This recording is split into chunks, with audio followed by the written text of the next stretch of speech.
Hey, another little update on Lucy, just some more exposure stuff. So I just finished up a group class with some dogs, and I love group classes because we come out in the environment and we just work a lot on being neutral to the environment. And I want to talk about why that's important. So some dogs get nervous in situations, some dogs get excitable in situations, and most of the time when dogs do that, they're not going to make good decisions because they're going off of instinct. So when a dog is nervous, their instinct is going to tell them, I got to keep myself safe, whether that means I got to flee the scene or maybe bark or woof or growl or, I got to defend myself.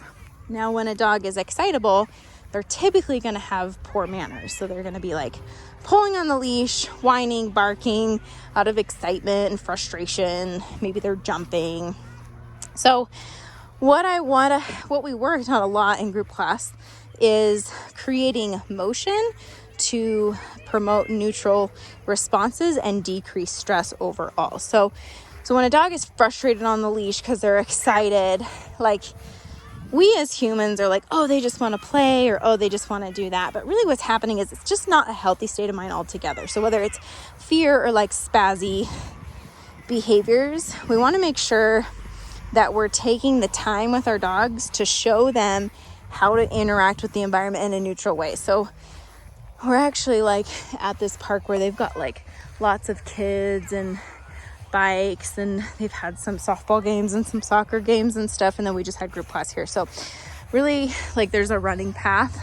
And so sometimes when I see like her, she's really excitable when I don't give her direction. So then she wants to pull on the leash and she wants to like jump on people. And so I'm just saying, it doesn't matter what they're doing, you have to heal with me. And it's promoting so much more clarity for her of what to do in those situations.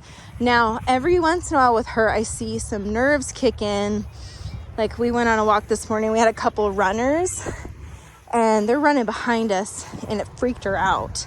And then we had somebody else run towards us, and that also freaked her out. So I haven't seen any like thing with little kids, but sometimes like a runner in a hat or something, she's like, what the heck, are we in danger? Do I need? And so she actually did bark a little bit at a lady. And so what we do in those situations is I give her correction. No, that's not appropriate, that we don't act like that.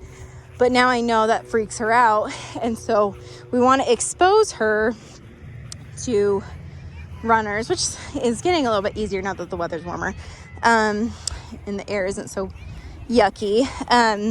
Expose her to runners and work on neutral responses. So part of that is creating a little bit of distance in the beginning, like we're a little bit further away so it doesn't feel like she's being run at, she's just being like, she's not being flooded.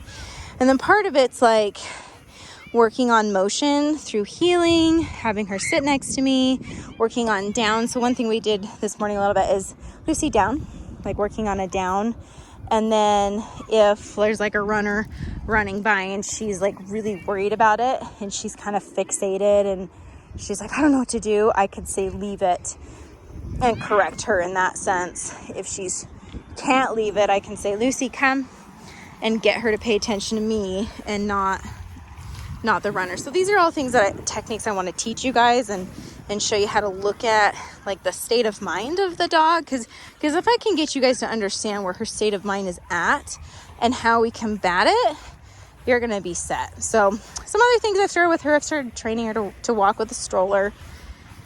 And she was pretty good. So I haven't had any issues like teaching. I don't really see a lot of issues with her learning to walk really well with a stroller. So that will be functional for you.